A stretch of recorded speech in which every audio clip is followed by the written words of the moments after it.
First, make sure that the printer is on. And then we're going to open it from the bottom, not here, but from the bottom.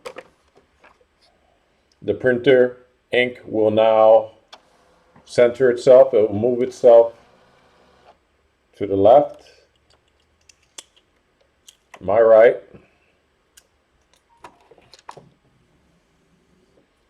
This is the colored, this is the black. You will squeeze, you will lift, you will take out the black ink, and we're going to replace it with high capacity ink, extra large, number 62. It has a little piece of tape that you take off, a little film, and then you close it.